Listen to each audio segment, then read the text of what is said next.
आज का अपना टॉपिक है माइकोराइजा। माइकोराइजा का हिंदी अर्थ है कवक मूल। माइकोराइजा शब्द सर्वप्रथम दिया फ्रैंक नामक साइंटिस्ट ने। तो माइकोराइजा का मतलब क्या है? माइकोराइजा एक ग्रीक वर्ड है, ग्रीक भाषा का एक शब्द है जो दो शब्दों से मिलकर बना है, माइकस और राइजा। ग्रीक वर्ड है, दो शब्दों से मिलकर बना है, माइकस और राइजा। माइकस का मतलब है फंगस,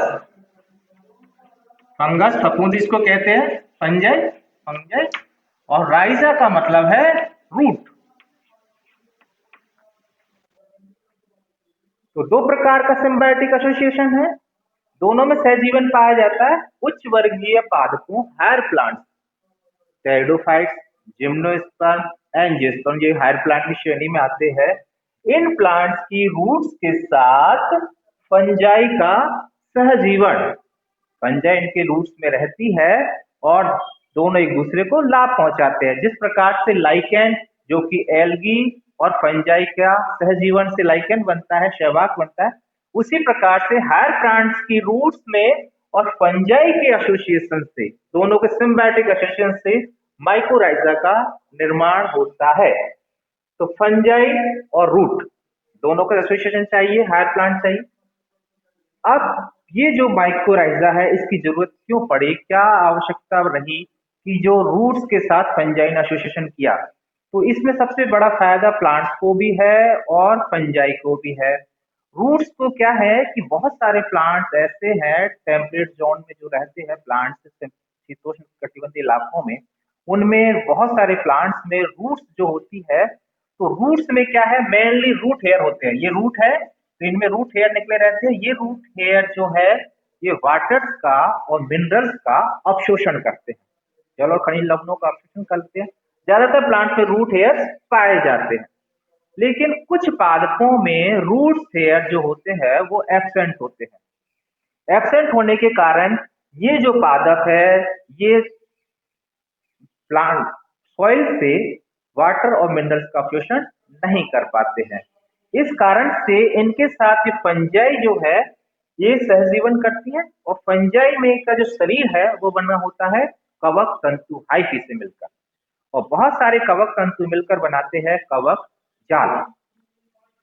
अब फंजाई के जो कवक तंतु है, ये रूट्स के साथ नीचे इसके इसमें स्थान पर रहते, रूट्स पाए जाते हैं। और ये जो फंजाई के कवक तंतु है, ये सॉइल से मिनरल्स का और वाटर का अवशोषण करते हैं और किसको देते हैं? रूट प्लांट को प्रोवाइड करवाते हैं।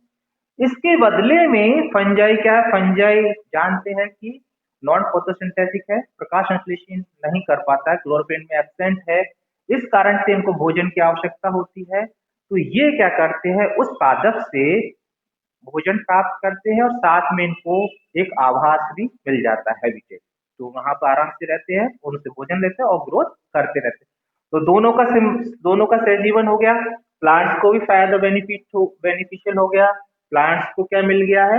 वाटर मिनरल्स मिल जाते हैं। और फंजाई का भी फायदा हो गया, उसको भी बेनिफिट है, क्योंकि उसको रहने के लिए स्थान मिल जाएगा और खाने के लिए भोजन, जिसके कारण से ग्रोथ होती रहती है। ये जो माइकोराइजा है, ये टू टाइप्स का है। कवक मूल को दो प्रकार से डिवाइड किया जा सकता है, सिंपली एक्टोट्रॉपिक माइकोराइजा और एंडोट्रॉपिक माइकोराइजा, या एक्टोमाइकोराइजा कह सकते हैं, एक्टोट्रॉपिक कह सकते हैं, या एक्टोमाइकोराइजा, एक ही बात है। एंडोट्रॉपिक, ट्रॉपिक मतलब अवशोषण, भोजन के लिए अंदर जाके भोजन का अवशोषण करना, बाहर से भोजन करना। तो ट्रॉपिक, एक्टोट्रॉपिक माइक्रोइजा और एंडोट्रॉपिक माइक्रोइजा में क्या डिफरेंशिएशन है, दोनों में क्या अंतर होता है? तो सबसे पहले देखते हैं एक्टोट्रॉपिक माइक्रोइजा। जैसे कि नाम से स्पष्ट है, एक्टो, एक्टो मतलब बाहर, एंडो, एंडो का मतलब अंदर।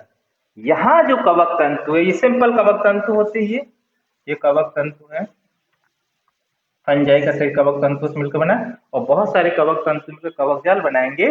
तो एक्टोट्रॉपिक जो कवक माइकोराइजा है, उसमें क्या है कि ये रूट्स है, तो रूट्स के बाहर, ये प्लांट्स की रूट्स है, इसके बाहर ये जो है कवक तंतु चारों ओर से इसको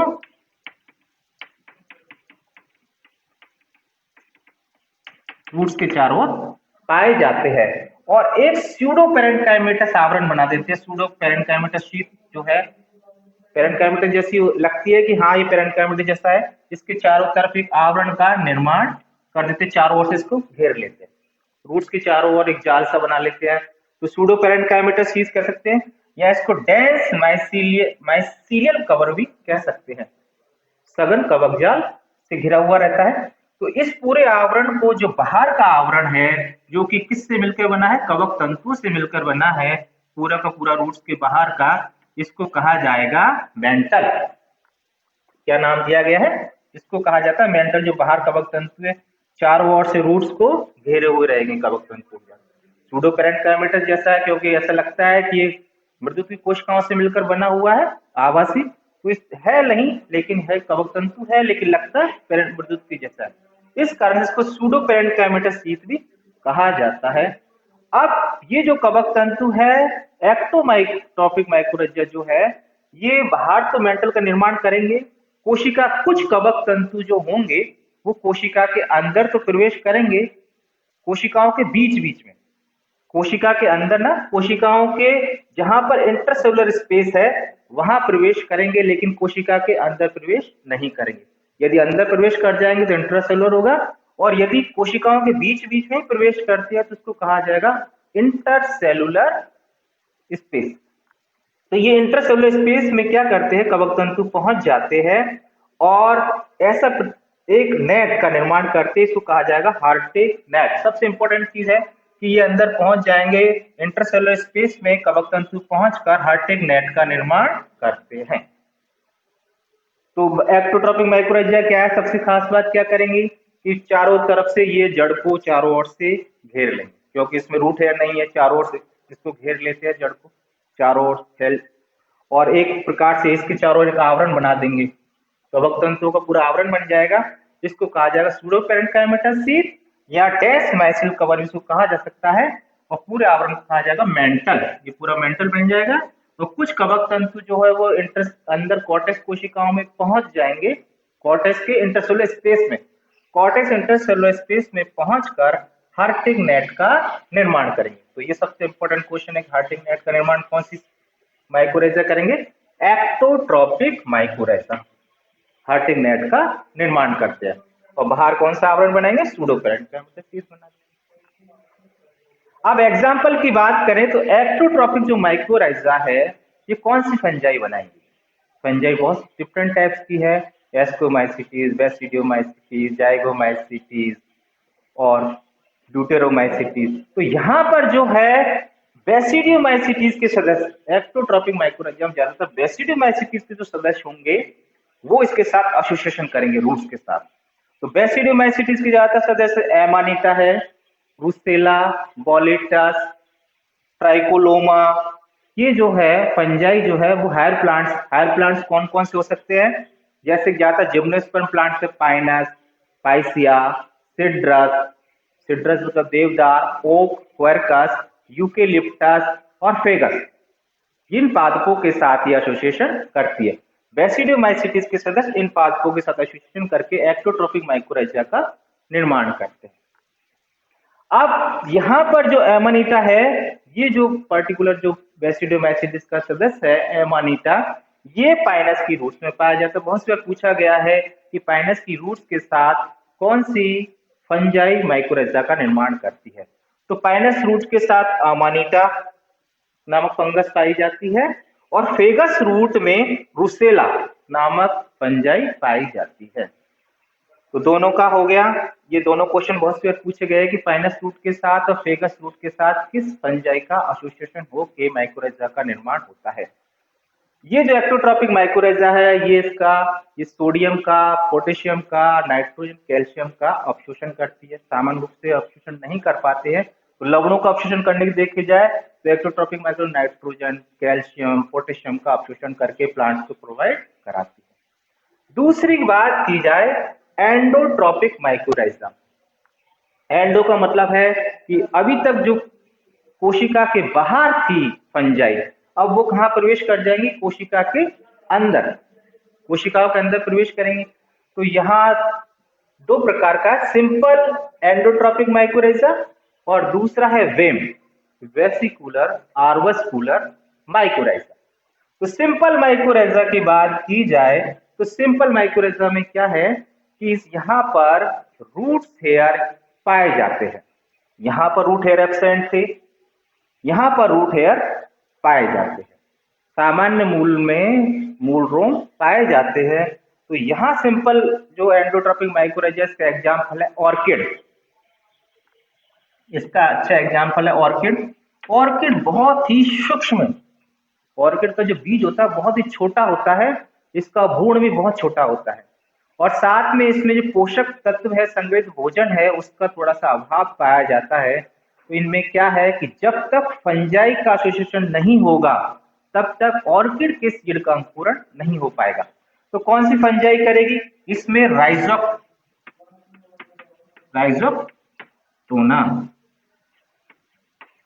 ये जो फंजाई है राइजोक्टोनिया, ये एसोसिएशन करती है और ऑर्किड को अंकुरण में, सीडलिंग बनाने के बाद जो पौधा बनेगा उसमें मदद करती है। जब तक इसका एसोसिएशन इस फंजाई से नहीं होगा, ऑर्किड का एसोसिएशन, जब तक वो प्लांट ग्रो नहीं कर पाएगा। तो सब कुछ किसके द्वारा प्रदान किया जाता है, इस फंजाई के द्वारा। अवशोषण करेगा वाटर का, मिनरल्स का, और प्रदान जो करेगा ऑर्किड प्लांट्स को, ताकि वो ग्रोथ कर सके। जब तक ये एसोसिएशन नहीं होगा ये ऑर्किड ग्रोथ नहीं कर पाएगा। तो ये तो सिंपल था कि सिंपल वाला इसके साथ एसोसिएशन हो गया, ऑर्किड प्लांट के साथ राइजोक्टोनिया का एसोसिएशन होकर इसका अंकुरण होता है। यहाँ पर हार्टिंग नेट का निर्माण नहीं होगा, हार्टिंग नेट यहाँ बनता है, यहाँ हार्टिंग नेट का निर्माण नहीं होगा, रूट हेयर पाए जाएंगे। दूसरा सबसे महत्वपूर्ण है वेसिकुलर आर्वस्कुलर माइकोरेजा, ये ज्यादा इंपोर्टेंट है। ये जाइगोमाइसीटीज के सदस्यों के द्वारा बनता है, जाइगोमाइसीटीज के सदस्य है म्यूकोरेल्स ऑर्डर है इनका, म्यूकोरेल्स ऑर्डर की जो फंजाई है उनके द्वारा वेसिकुलर आर्वस्कुलर माइकोरेजा का निर्माण होता है। ग्लोमस स्पीसीज है, जिस प्रकार ग्लोमस स्पीसीज है, इसमें ये वेसिकुलर आर्वस्कुलर माइकोरेजा का निर्माण करता है। और यहाँ बात की जाए तो वेसिडोमाइसीटीज में अगेरिकेल्स के सदस्य होते हैं, यहाँ पर म्यूकोरेल्स के सदस्य है। अब वेसिकुलर आर्वस्कुलर माइकोरेजा है क्या, बहुत अच्छा क्वेश्चन है। बैम माइकोरेजा बहुत क्वेश्चन पूछा जाता है। बैम फास्फेट अवशोषण के लिए बहुत अच्छा माना जाता है, फास्फेट का अवशोषण करने के लिए सबसे बेस्ट है कि माइकोरेजा का एसोसिएशन होकर ये प्लांट्स को क्या प्रोवाइड करता है, फास्फेट प्रोवाइड। तो वेसिकुलर आर्वस्कुलर माइकोरेजा क्या है, तो ये क्या है, जैसे ही ये जो स्पोर है ये इसके अंदर प्रवेश करता है रूट हेयर के द्वारा, किसी को नुकसान नहीं पहुंचाएगा, रूट हेयर के द्वारा इसका जो जर्मिनेशन होगा स्पोर का, और इसके जो कवक तंतु है वो प्लांट्स के कॉर्टेक्स के अंदर प्रवेश करेंगे। अभी तक आपने यहाँ पर देखा तो ये कॉर्टेक्स की कोशिकाओं के अंदर प्रवेश नहीं करता है, सिर्फ उसके बाहर वार जो इंटरसेलुलर स्पेस है वहां प्रवेश करके हार्टिंग नेट का निर्माण करेगा। यहाँ हार्टिंग नेट नहीं बनेगा, यहाँ पर क्या होगा कि ये जो कवक तंतु है ये प्रवेश करेगा, कहाँ प्रवेश करेगा, ये जैसे कॉर्टेक्स की कोशिकाएं हैं तो कॉर्टेक्स की कोशिकाओं में सेल वाल के अंदर प्रवेश करेगा, सेल मेम्ब्रेन से बाहर, और प्रोटोप्लास्ट तक प्रवेश नहीं करेगी। प्रोटोप्लास्ट तक यहाँ तक नहीं जाएगा, सिर्फ कहाँ तक जाएगा, सेल मेम्ब्रेन से सेल मेम्ब्रेन को क्रॉस करेगा, सेल मेम्ब्रेन तक जाएगा, और यहाँ जाकर ये एक वेसिकल्स का निर्माण करता है। वेसिकल्स होती है गुब्बारे के समान संरचनाएं होती है, नॉब गांठ के समान, गुब्बारे के समान संरचनाओं का ये, ऐसे प्रकार से नॉब लाइक संरचना का ये निर्माण कर देता है, ये गुब्बारे समान संरचनाओं का निर्माण कर दे। इसको कहा जाता है वेसिकल्स, वेसिकल्स कहा जाएगा, पुटिका कहा जाएगा।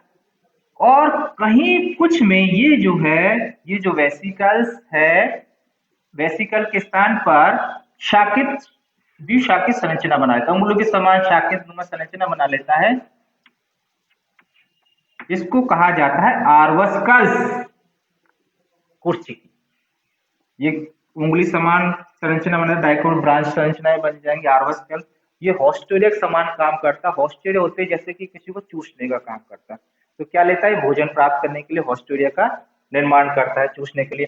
सिर्फ प्रवेश कहाँ करेंगे, लेकिन ये कोशिका भित्ति के अंदर तो जाएंगे, लेकिन कोशिका झिल्ली से अंदर प्रवेश नहीं करेंगे। दोनों के बीच में जो रिक्त स्थान है, यहाँ पर वेसिकल्स का निर्माण करेंगे और आर्वस्कल्स का निर्माण करेंगे।